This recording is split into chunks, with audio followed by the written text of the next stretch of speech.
Hello everyone, we'll be starting shortly. Please hold on.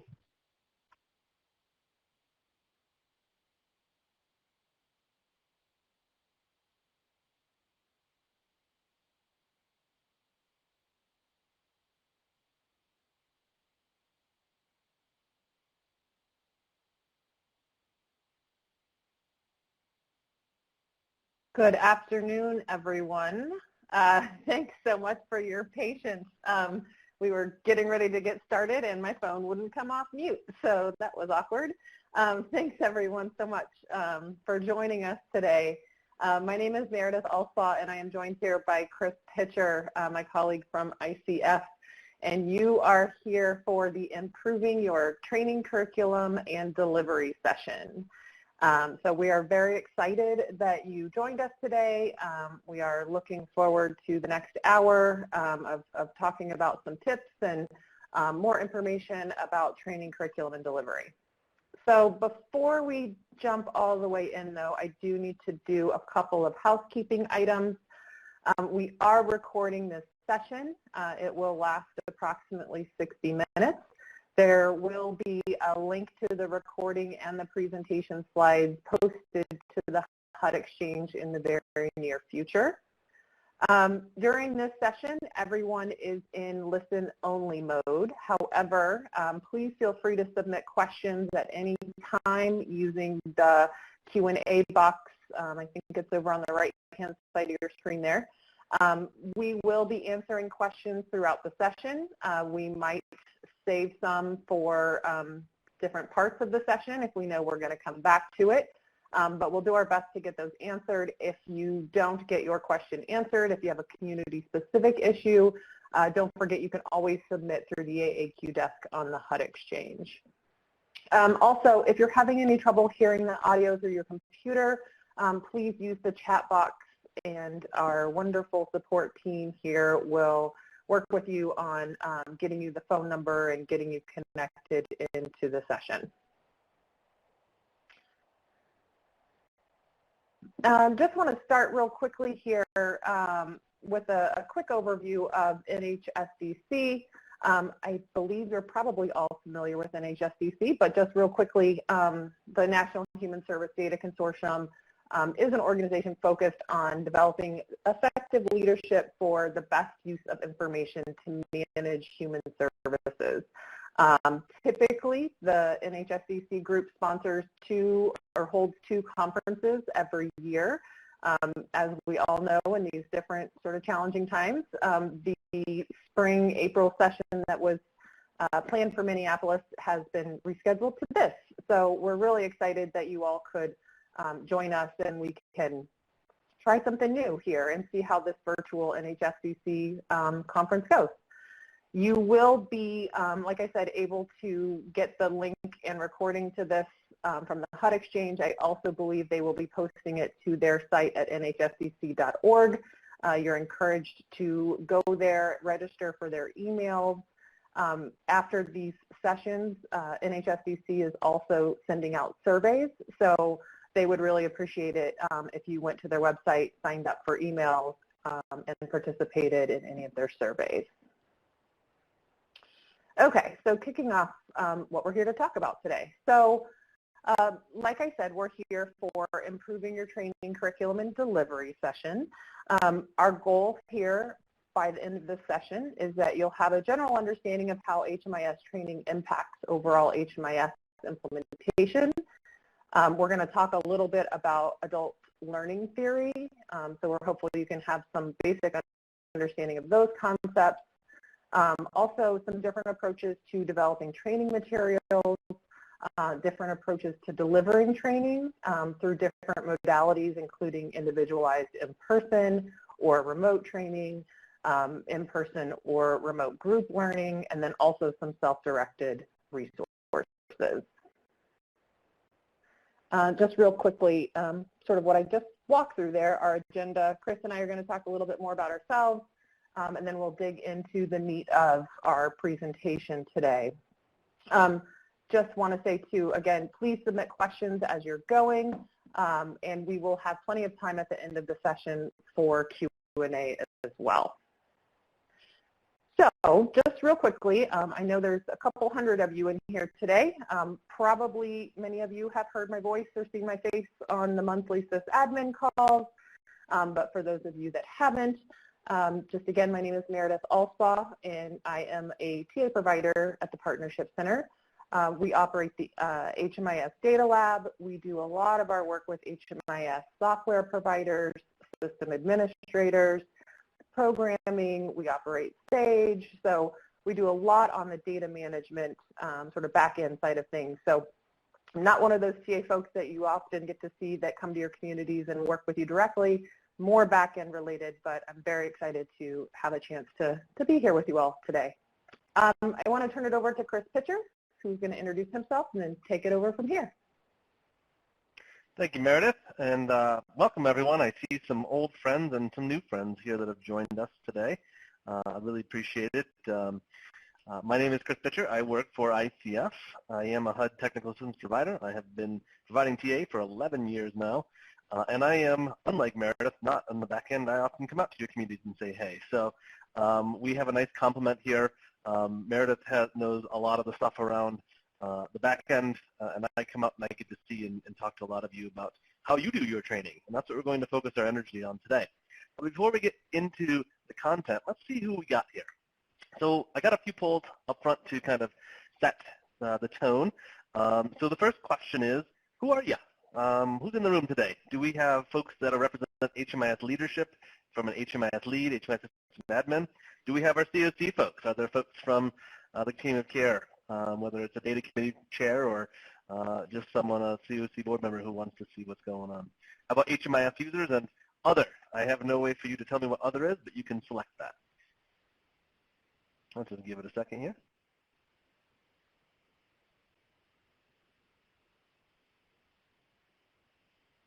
All right, looks like our answers are slowing. Can we produce the results of that poll? And it looks like to me, the vast majority of folks are here, not surprising, Meredith, are folks from the HMIS leadership, HMIS lead, HMIS system admin folks, since that's who we're targeting. That's who we are looking to focus these sessions on. So that's great, but I am glad to see that we do have a few folks from the COC and a few HMIS users, and then a couple of others that don't fit into the boxes that we've drawn for you. Let's go to the next poll. So we want to know a little bit about where you are today as far as what your training is in your continuum of care. So the question is, how effective do you think your HMIS training is? Is it effective? Is it ineffective? Is it efficient? Or is it amazing? And obviously we want to have a lot of folks say amazing because we might be able to glean something from you as community partners. So let's give that a second.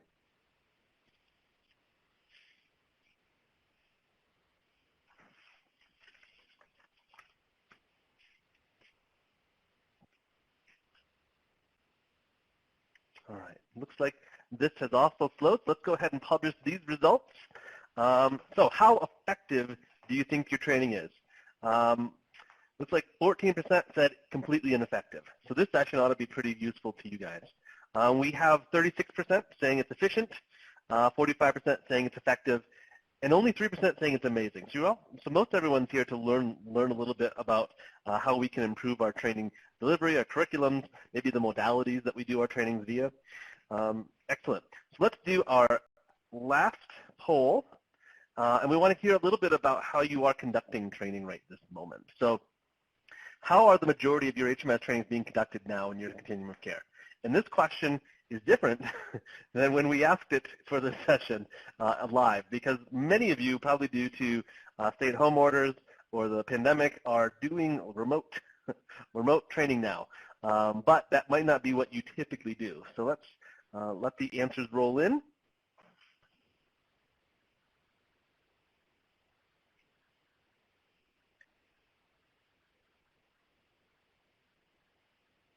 All right, and it looks like those have slowed. So let's go ahead and publish those results. It looks like we have pretty much a dead tie for around 23% for folks who do it all in person or do it all remote. About 10% of folks do pre-recorded remote, and the vast majority of folks, 41%, do a hybrid of both in-person and remote, which these days, obviously due to the pandemic, many of us are going to a remote training situation. We're going to talk about all those different modalities and also some adult learning principles that might help us figure out ways that we can also train. So we're going to leave the polls now and get into the actual content delivery of this session. So why is HMIS training so important? A basic fundamental question. Obviously, training is a key component to a healthy HMIS. Without folks being trained, we're not going to have any level of consistency or accuracy. It drives our data quality as well. So what are we training our users to do? Oftentimes we're viewing or accessing data in HMIS. We're entering data, which is what a lot of folks are doing, generating reports, and some folks are just analyzing data. So we might need trainings that address all those different components. A strong training and delivery plan is going to give us lots of benefits, specifically improving data quality. One of the components of data quality is consistency. We get consistency in our data by making sure that everyone is collecting and entering that data in a consistent manner. So that is obviously a very key important part of training, is making sure that folks understand how we collect data, how we enter data, what even the data means. Good data and training, a good training and delivery plan is also going to give us better usage of data, build that data-driven capacity, or build that data management capacity, again, set that consistent expectation for all of our users. Meredith is going to talk about this in a little bit different, and a little bit later, excuse me. Adults learn differently than children, and adults don't all learn the same way. Meredith and I are going to ask you a poll later that we asked ourselves while we were making the session, and we learned a lot about ourselves and how we work together as colleagues based on our learning styles. And I think it's really important to remember those pieces when you're developing training, that folks learn differently. Obviously, a consistent and thorough training plan is critical to help us make sure that we have the foundations we need for things like data quality. And we put this little note in here: if you have a rotten foundation, bad training, your data quality house won't stand. It is really the cornerstone to having good data quality, is making sure that folks know how to collect that data. Remember that training isn't just limited to how to use the data system, though. Much of our trainings have to do with how our COC uses the data system. What are our policies and procedures? What are our procedures around privacy and security? Those things aren't just dictated by the data system you use. So remember that training, when we talk about all these components, there's also a piece that's very specific to your COC you're going to have to make sure folks get trained on. Meredith, I'm going to pass it off to you. Great. Okay, so let's spend just a couple minutes talking about adult learning theory. And this might not be something that many of you have really thought about in the development of your training and curriculum plans. And, you know, it's one of those things, and like Chris was saying, we don't necessarily always stop to think about how different people learn things differently. So, you know, we think it's a really good idea to sort of build this foundation around adult learning theories and sort of take a step back and look at how you are implementing your trainings, what your training content looks like, et cetera. So just a couple key points here, and if you want to dive deeper into adult learning theory, there's a ton of information online for you. I encourage you to go do that if that's something that you're looking at. We're going to keep a pretty high level perspective here, and you know, I just want to talk about these four basic principles, and regardless of which theory you look at, these four are pretty consistent. So the first thing, that adults should have a say in the content and the process of their learning, that adults focus learning on adding to what they already know and have experienced. Content should be focused on issues related to their professional responsibilities, and learning should be centered on problem solving rather than memorizing content. And I think that one, you know, really in particular jumps out at me, especially when you think about how kids learn, and kids do a lot of memorization and a lot of the same thing over and over and over again.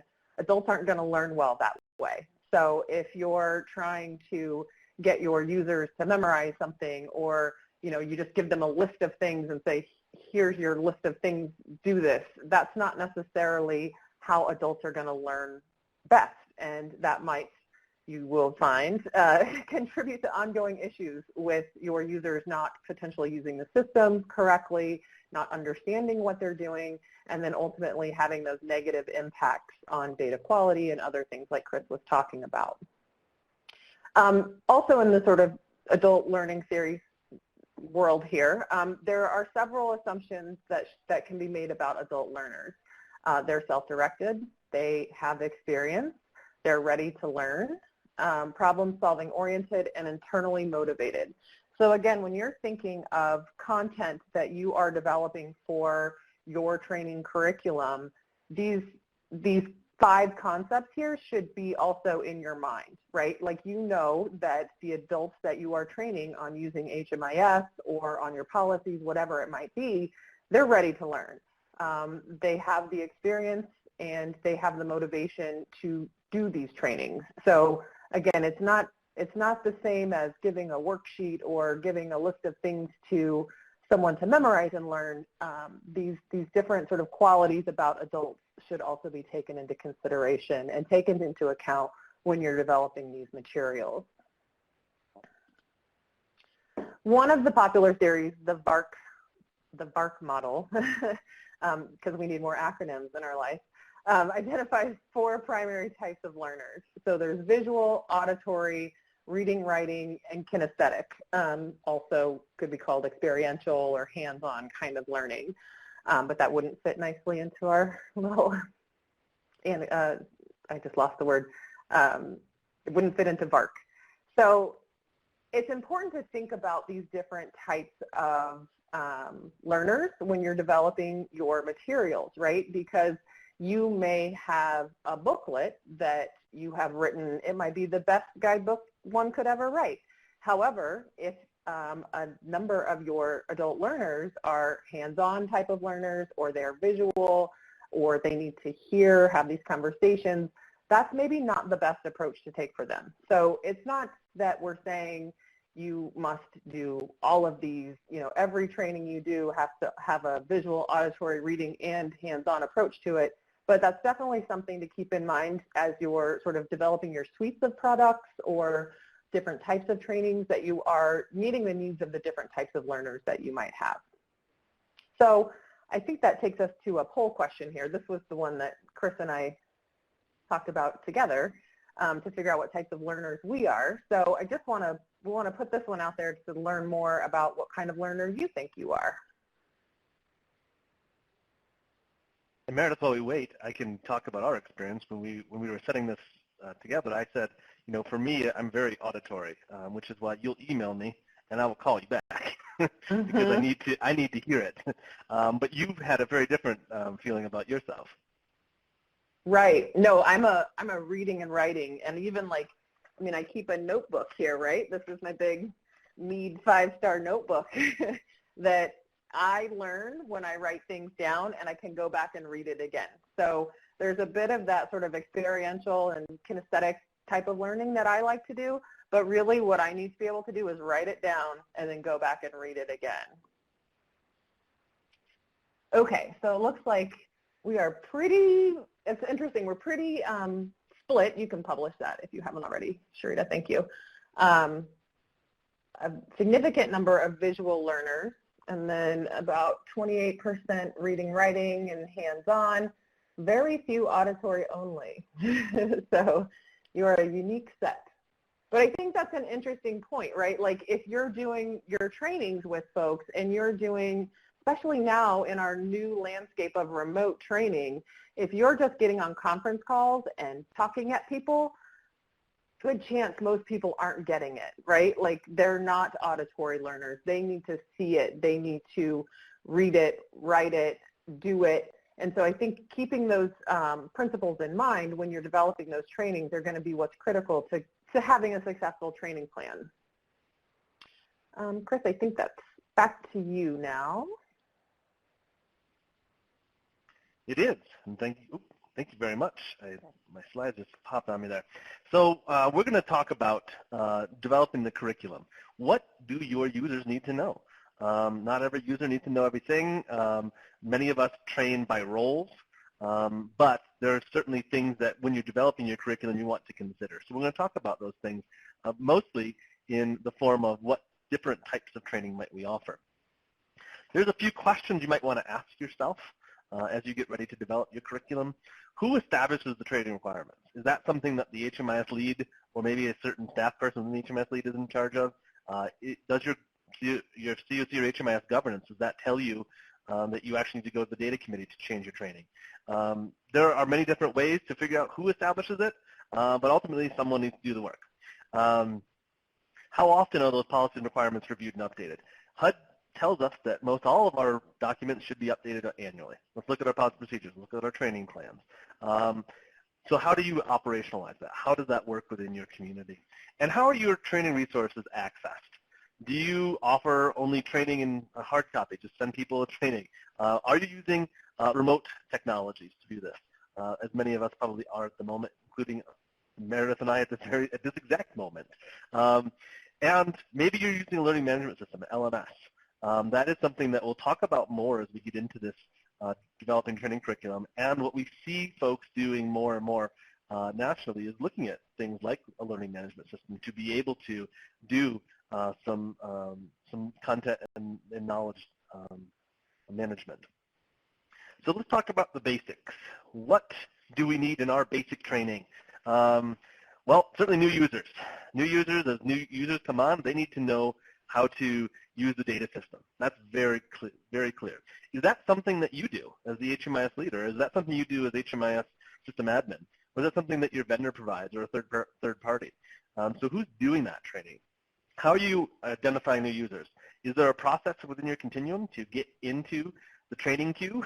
Do you have to be approved by a data committee to be able to get access to HMIS? Those are things you're going to want to understand. But there are some very important must-haves in your basic training. New user agreements. What are the policies and responsibilities that the user has before gaining access to the data system? Certainly no one should be accessing HMIS if they haven't been trained and haven't signed a user agreement that says what their roles are. Must-haves also include people understanding the project types or the target populations of services, basic understanding of issues related to homelessness. When we talk about good HMIS users, understanding the landscape in which you work is one of the most important parts. This is a very nuanced and very interesting world, this HMIS world we've created for the last 20 years. And if you just step into it and you don't know anything about it, it can be quite scary. So certainly want to give folks a good basic on that. How to enroll or exit clients, what is the data collection stages for the certain pieces of data that we need to collect for our programs, and what adding data is versus editing data, specifically if you're in some sort of shared environment, and how to get help. And don't forget, policies and procedures, privacy and security. We need to know that everyone understands how those things operate in the data system. So let's talk about some locations and modalities. So we kind of already asked a few questions about this, but we'll kind of talk about them in a little bit more detail. Some other things to consider about your training location. Is it on-site? If folks come to you, do you go to them? That is something that we see very commonly in the HMIS world, that you will either have a training lab at the HMIS lead and folks come in, or you go out to their location and train a bunch of folks at the emergency shelter all together. Do you use remote technology? If you don't, you probably do now. And I think this pandemic has given us an opportunity to make sure that we have in our policy and procedures, in our toolkit, a way to do trainings remotely in times that require that, like now. So if you don't have those in your policy and procedures and you're doing it, you probably want to add those in and just say, we also have this way of training folks. What we saw in the poll, that most folks are offering a hybrid approach. We try to train in person because some people learn that way. We try to do it remotely for other folks or during a pandemic like this. And then again, the learning management system is something that we're seeing COCs go to more often these days than they have in the past. I know of several COCs that have them already. We're working with Alabama and Florida to put one in place currently. So it's definitely an emerging thing that we see folks use as the learning management system, or LMS. What is your modality? Are you doing self-directed, one-on-one, small group? Those all take different types of training efforts. And what are the resources available? Do you have a manual, a guide? Did you have to develop that, or did the vendor have to develop that? So we got the basics down. Intermediate. Yeah. I just want to jump in real fast because I think that the question that Christina answered, which I know there's not a great way to share this with the group, but I think this is a good point because it's, I think, related to basic training. So the question is, the end users I teach range from social workers with bachelor's degrees to minimum wage shelter staff or volunteers with minimal computer experience. How do you bridge the gap for students with those different backgrounds? So I will chime in here, and then Chris, you know, if you want to add to that too.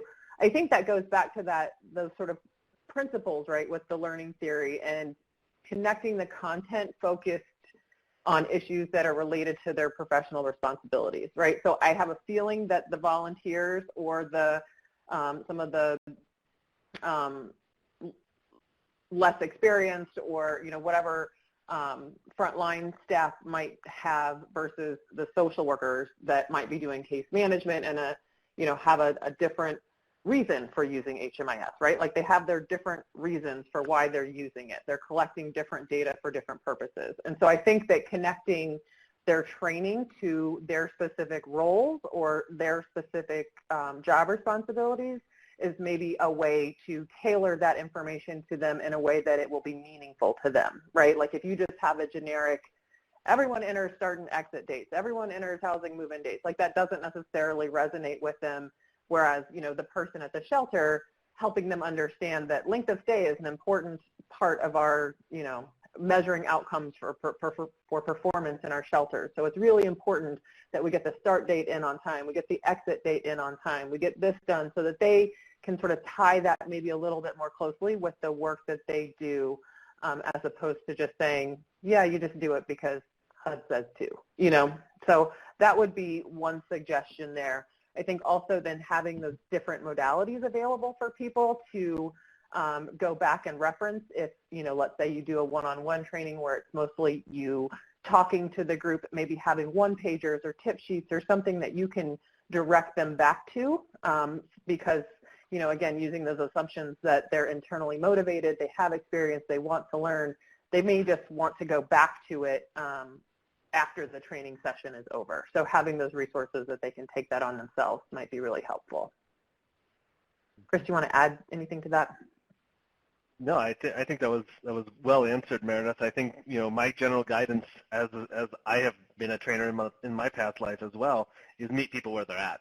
You know, do the best you can to meet folks where they're at. I know when I was first doing HMIS training in the early 2000s in my COC, there were folks who hadn't really used a computer before. So that was a whole different challenge. I had to kind of do that. And I think the other thing you said that's really important is that context setting. Why is this important? Why is the data important? How does it affect? So there's this idea of the data being interconnected between the federal partners, the system performance measures, and folks don't just understand that when they walk in the door. And once you make it important, I think training does become a little bit easier. Folks grab onto it a little bit more. It can't be understated. We're going to do a session, I think on Thursday, or Wednesday rather, around staffing, what a healthy staffing pattern looks like. And I think, you know, one of the things I say in that session is one of the most important things I look for in a user or a system admin or anyone is, do you care? Is homelessness something that you want to really work in for, you know, for a long time? That passion part covers, you know, so many other holes you might have in your knowledge or your skill set, just caring. So if you're interested in that topic, Ryan and I are going to talk about that, I believe, on Wednesday morning. Let's get back into the training types. So we're going to get into our intermediate training. Again, who offers this? Is this you? Is this the vendor? I think as things get more technical, sometimes we might leverage the vendor trainings a little bit more. But remember that you still have to train on how you do things, and intermediate trainings are going to be part of that. Are there any training parts? Are there any part of these trainings that need to be updated annually? Certainly there are when we change the data standards every 2 years. You might have to change your reporting. You have to change your reporting, your data collection. You might have to change your training to accommodate that as well. So here are a couple different types of intermediate training things that we believe are pretty important. Generating reports. A lot of times we use HMIS because we need to get the data out for a funder. So whether it's the APR, the CAPR, or my favorite report, the Path Annual Report, you can definitely need to train folks on that. How to generate a CSV. Obviously, we have some federal partners that require that. The COC and ESG programs, and even the PATH program, encourage you to do CSV. So that's something that as a user you might really need to know at the intermediate level. How to generate other universal or CAN reports, specifically data quality reports. Folks should be able to understand data quality. That is a really important piece of the use of HMIS. Understanding the relationship between project level data and system level data, again, that's a context setting. And intermediate, we also have that use of HMIS for coordinate entry purposes. That can often be advanced training, depending on how complicated your coordinate entry system is, but certainly in the intermediate section, we'd want to see something like that be discussed as well. This slide is going to look a lot like the last slide for basic training. Think about your locations. Think about your modalities. And those resources. Are you needing to develop those, or is that something that the vendor is developing? Meredith, you're going to take us through some advanced HMIS training. Yes, thank you. Okay, so thinking, about advanced, and I think this ties, again, I'm going to keep feeding this horse. This ties back to our theories, right? Like, we have advanced HMIS training that probably should be targeted towards advanced users that want to escalate their knowledge and understanding to this greater degree, right? Like if you bring in, sort of back to that original question, maybe some of your frontline staff or volunteer staff that are there just to feed meals, or, not just feed meals, but, they're doing some short-term, sort of more basic tasks, so to speak, they might not be interested in these advanced trainings, right? So it may not be helpful to have them do these types of trainings. So knowing your audience, knowing what is going to connect with them, and knowing what is going to motivate them to be engaged and involved is going to, again, be something to think about when you're designing this training curriculum and you're thinking about who's going to get what types of trainings. So with the advanced training, we're thinking more like creating custom reports, doing that higher level of data analysis. So really getting much more sort of into the data, into the database, and doing that additional level of work. I think it's going to be important to think about who's doing what here. Is the vendor offering different types of trainings, or is the HMIS lead the one responsible for these trainings? And as the lead, you may want to work closely with your vendor to see what type of resources they do have available for these more advanced trainings. It's also going to be important for these trainings that are for the more advanced users to think about minimum length of time as an HMIS user, pre-test or other prerequisites. I know for our system, we have an advanced HMIS training that we do for users that have been using the system for at least 6 months. They have to do a intro to reports training before they would be considered for the advanced training. We call it the Advanced Training Academy. They have a quiz that they have to test because they really we want to make sure that those folks that are moving to this last level of advanced training are prepared to have a useful experience, right? Like, we don't want to put people into this training that are struggling to turn their computer on. They may want to be in that training, but it's not going to be an effective training if you're working really hard on those basics of making sure that you know how to enter and exit a client or do those more simple sort of things. It's similar to what Chris was saying before. It's going to be important to think about how you are administering these types of advanced trainings. Are these on-site? Are they a hybrid approach or remote? It's been our experience with these trainings that sort of hands-on approach is much more effective, and doing the actual analysis and doing the actual building out of these custom reports together, so that you've got the trainees and the trainer that are working closely to do this in real time, right? Like building reports in real time.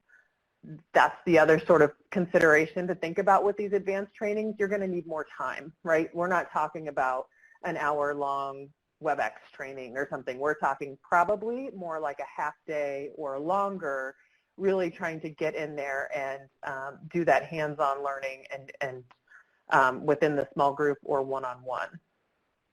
And again, for you sysadmins, make sure that you're connecting with your vendors to see what resources they may already have available to you for these purposes, for these advanced types of sessions.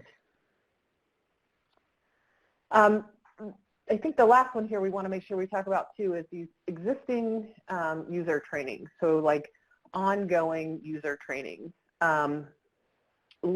I think that most COCs that I've interacted with, they do have ongoing trainings. You know, Chris was kind of talking about this earlier too, with every 2 years at least, the HMIS data standards are going to get updated. What impact does that have on your system?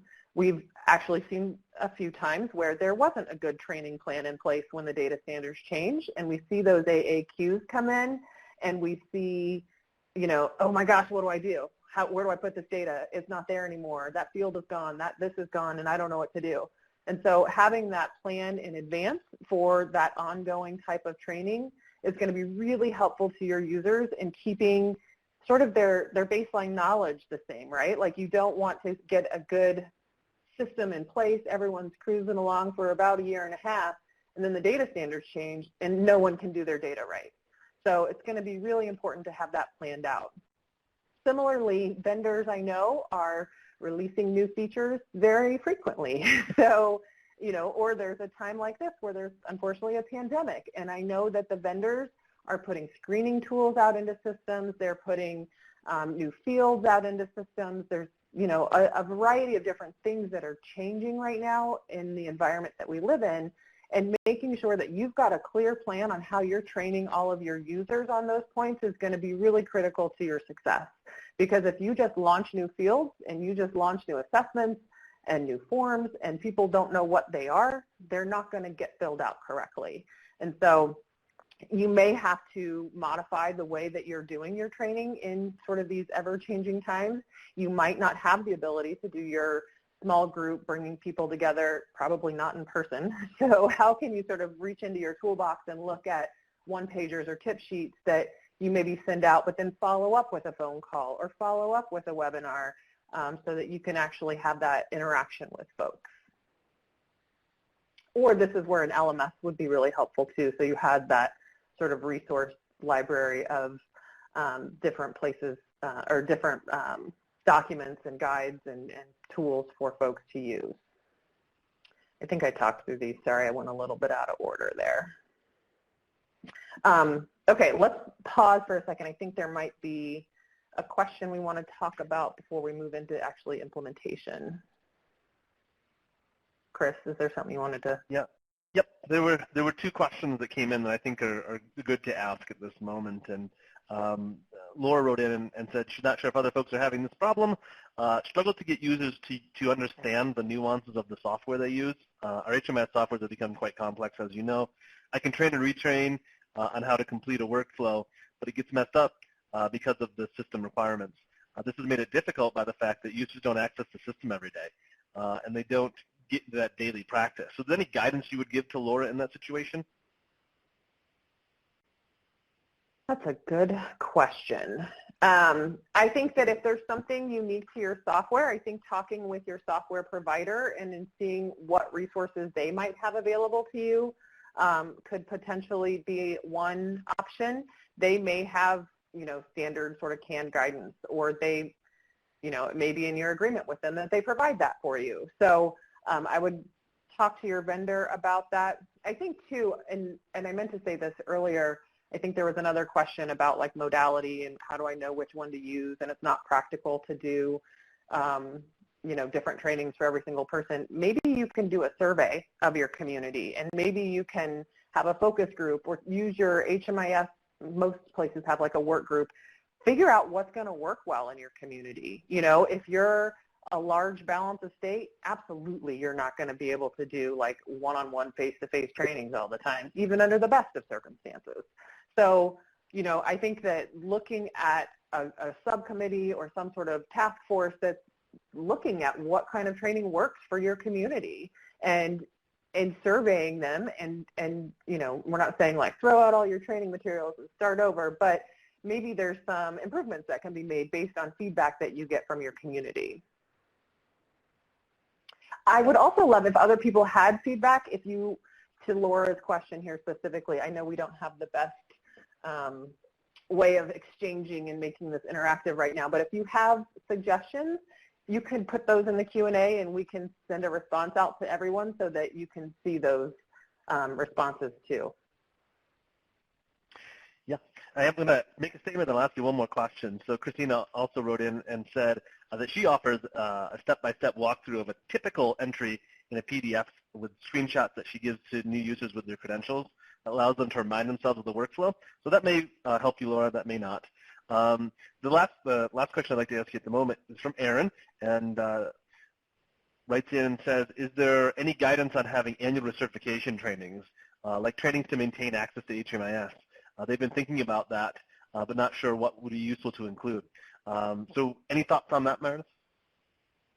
So I can tell you what our experience has been. I don't know what others, but I know at one point we had what we were calling like plus hours. So we didn't do a certificate project or process. We rather said you need to take at least 6 credit hours, kind of a continuing education process, really. It wasn't a certificate, but you had to do your plus hours throughout the duration of the year, which at the beginning sounded like an awesome idea. And I think that there's some real merit in there, but I think the thing to think about with that is the maintenance of it.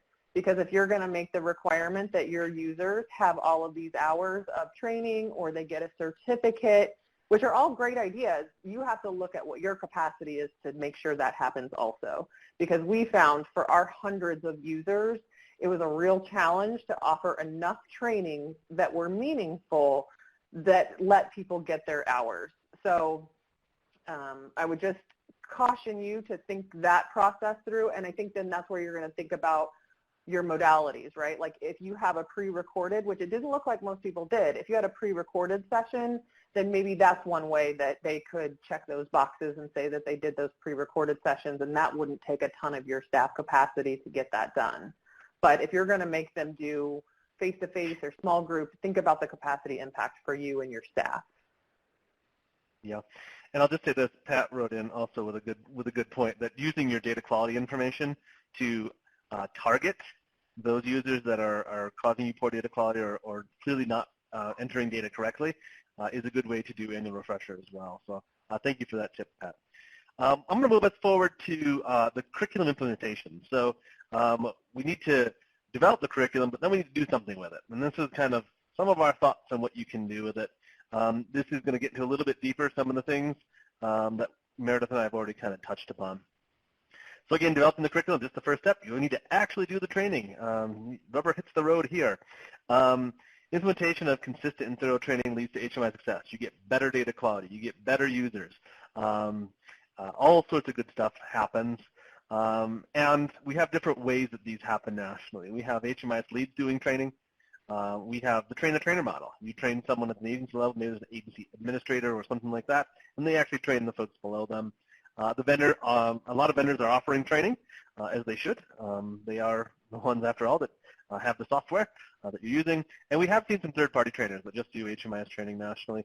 I know myself, back in the early days, in the early 2000s, I did lots of training in Virginia and Maryland for other CSCs that didn't have staff and kind of worked that way. So that is also a route to go if you just need a trainer. And training isn't for everybody. Some people are really good at it, and some people really struggle with it, and it's scary to sit in front of people and talk. So not everyone's a good candidate to be a trainer. Some of the modalities that we have talked about, but I'll get into a little bit more detail. Obviously, a lot of us focus on in-person trainings because when folks can separate themselves from their day-to-day work, when they can sit down into something, they're more likely to remember something.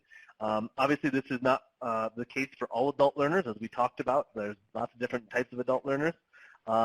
Logistics can be very difficult and cause lags in training. We see folks saying, you're in the queue to be trained, but it won't be a month. Well, that kind of means that maybe that's not the right modality for you to be doing your training. You don't want folks waiting and waiting and waiting for training. That's not a way to get your data in your data system. Remote training obviously is what we're doing today. Typically, Meredith and I would be in front of you in a cold or hot room, depending on the room, at a conference, but we're not. We're not able to do that. and you're not able to train folks that way. So whether you leverage Zoom or Adobe Connect like we're using today, doing remote training is going to be very useful, whether that's recorded remote training or whether that's live remote training. Again, certain users, certain learners are going to like this better than others. It can be easy to manage. This session, thankfully, we have support from Sharita and her crack team at TDA. It's pretty easy to operate. Meredith and I just talk and educate you while this whole system kind of keeps itself going. So it can be easy to manage once you learn the system. So if you're using something complicated like Adobe Connect, you want someone like Sharita from TDA here to have your back in case something goes wrong. More immediate. You can be more purposeful. Pre-recorded, some folks prefer this. I myself struggle with pre-recorded trainings. I struggle to focus. I struggle to stay seated, but it can be very useful for certain types of learners. It can be difficult to record, post, edit those things. That's a different skill set we might not have, so that might be a consideration in using that modality versus not. But these often go very well with having some tests, so watching a video and then taking a test, or getting some sort of certification to make sure that the learning actually occurred. That is a practice that does work fairly well with a pre-recorded modality. Next, we've heard us talk about it. Maybe you even have one, a learning management system. HUD has a learning management system. We just call it HUD LMS. So it's a place where we can post recordings, we can post tests, we can do all sorts of things up there. Learning management systems, again, our friends in Alabama and Florida are currently going through this process of identifying a learning management system, developing curriculum, and then posting it up there and having folks be trained that way. This, again, is good for some adult learners and not others. It can be difficult to develop, though. There's a lot of legwork, a lot of background to put these things together. But once the contract's created, most learning management systems are pretty easy to manage. Again, this also lends itself very well to training tests and certificates for adult learners to ensure that the learning has actually occurred. And you can update those content as the vendor changes their software or as the data standards change in 2022, for instance, as we know that they likely will. So LMS, again, they often are a different system from HMIS. They're something you can buy and have as part of your training package. Other modalities, written guidance. Meredith talked about written guidance. Meredith and I develop a lot of that written guidance that you guys train yourselves, that get trained on, and then you have to develop that for other folks. Those could be guidebooks, one-pagers, just some quick tips. We've seen that as well.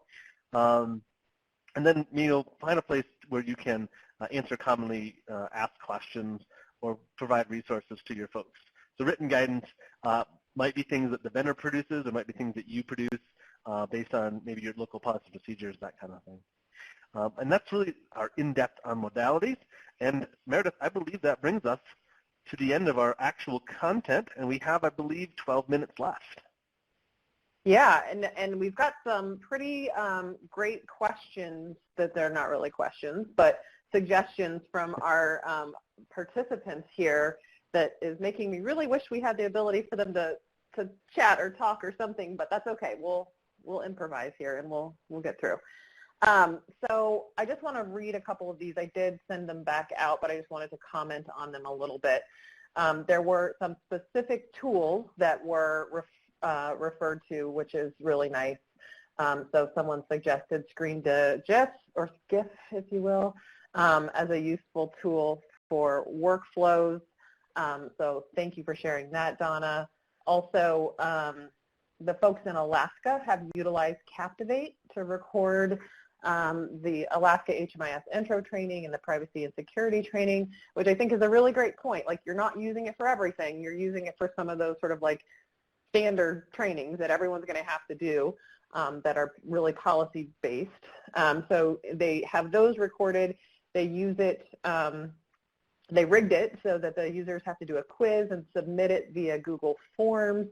And according to Holly, it's a huge time saver, so that's great. And then once they get into the one-on-one webinars, their time is used for specific user workflow needs. So I think that's an excellent example, and I hope you marked the amazing section there on the earlier poll. I think that's a really good example of using different modalities and using different modalities for different types of trainings That's a really, really great example. Thank you. And then Katie had one from Michigan, who they've been using an LMS for the past 5 or 6 years, and she believes well worth the time to set up. They're a statewide implementation, but their lead staff can see all users' training results, and local sysadmins can see their specific training results. So that's really exciting. And I think I asked her which one they use, and I don't know if she responded. I haven't found the answer yet if she did. Katie, this is Katie from Michigan, says they use Joomla, Joomla LMS, which requires a bit of setup.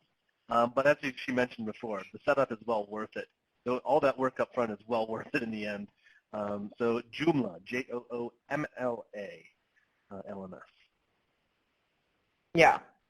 And just to say too, Katie's suggestion, I would very much support this. Do your own research too and find out what works for you, because, you know, that has been some of the, you know, feedback or questions we've seen come through also. Like, people they're not sure where to start or what to do, and it's kind of going to depend on what your system needs. Like, the Cadillac may be enticing. You may want all the bells and whistles, but if you actually just need the Taurus, right? Like, I don't even say make Taurus anymore, but like the basic, I think so. like Ford, whatever, you know, like the thing that's going to get you from here to there. If that's what's going to work for your system and for your curriculum, like, keep it simple. You don't need to make it super complex and complicated if that's more than what you really need. Yeah, and Christina writes in and says that we here in Colorado, which, Christina, I'm also here in Colorado, are making the case to also try to transition their training to LMS training. So as I said, this is something I've seen emerge in the last few years. I knew a few COCs doing it, but now a lot of COCs are kind of headed that way and really trying to set those LMS up to kind of reduce that load of all that time training. Because let's remember that the HMIS users, that's a group of folks who have a lot of turnover. So training is always a need. So Christina, I'm glad that our state of Colorado is looking into that. And you all will see, I'm just hitting thank you on all of these because I don't think you can see them until we respond to them. So those are you that are sharing, thank you for doing that, and keep them coming in if you have other suggestions, and Chris and I will make sure that we get those sent back to everyone so that you can see them.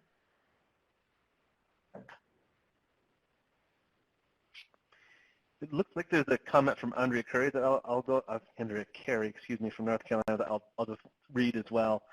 For pre-recorded, we've had limited success making the video short, like less than 10 minutes, and hopefully closer to 5. Testing remotely has been a challenge. Even in 10 to 15 minutes is too long for some folks to retain information. Do you have any suggestions about how to mix visual, audio, reading, and kinesthetic testing? Meredith? I don't have an answer to that per se. You know, I don't know, and maybe one of our excellent colleagues here from our participants knows, but I know that there are softwares that do the testing throughout the delivery of the curriculum so as to not make it, you know, 20 minutes of content and then a quiz at the end, to make it more interactive.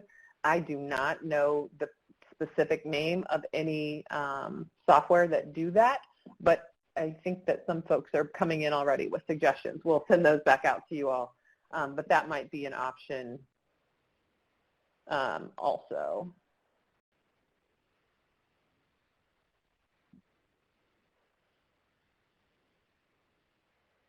Yeah. So looks like we need another platform that someone uses, Talent LMS.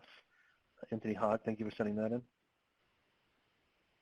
Yeah, and I think that Jeff made a good point. In San Diego, they break the training up into steps.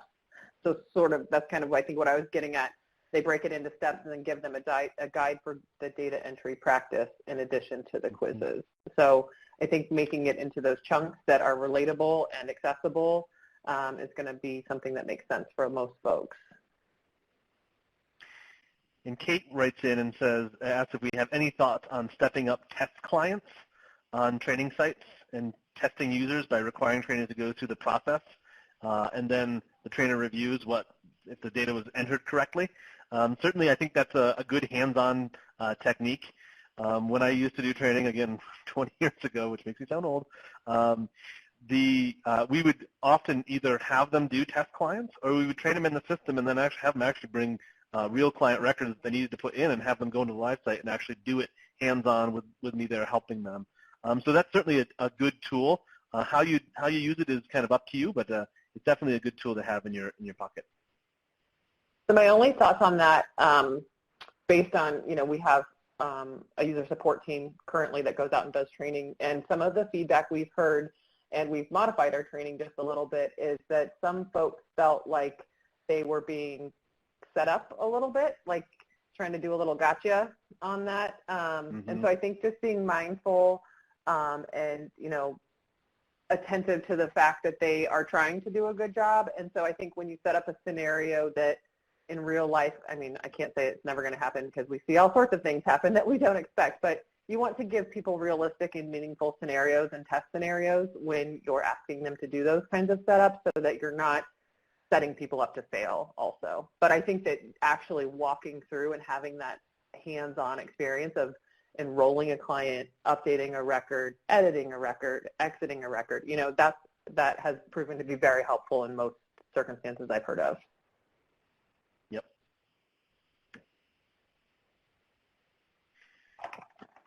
Getting lots of comments. I'm not seeing any questions, Meredith. I'm just trying to reply thanks to all of these so that we can get some of the feedback out here. You guys are doing awesome with the giving us feedback. I wish everyone could see it. John mentions if your HMIS can be customized to offer training within the system itself, it can be a nice option, especially if you have an HMIS training database. I meant to mention training databases during the conversation. I just lost it in my head. That is something that a lot of vendors do offer, is a second data system that's set up just like your live environment where you can do the testing and training, which is great. And if you can customize that to do some of this other LMS stuff within it, that's also really great. And we've had a few other folks write in about some of their data systems as well, which I cannot find at the time, but Litmos, I think was another one I just saw. LMS. Yep. Yeah, Stacey, I see your question about whether the chat is available with the recording. Is the chat in the recording, Tarita?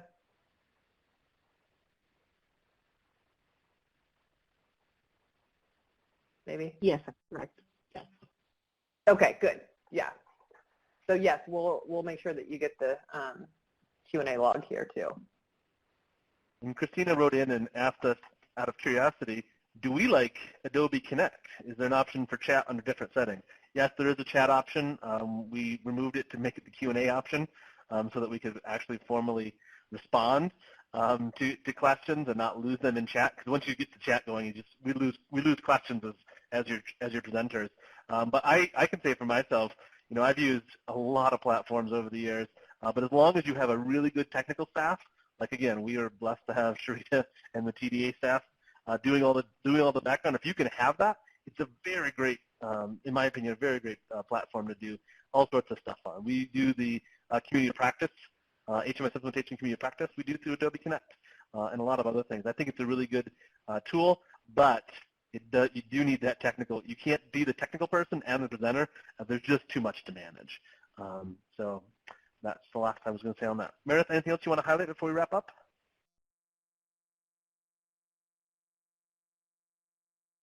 No, I don't think so. My mute button is giving me all the fits today.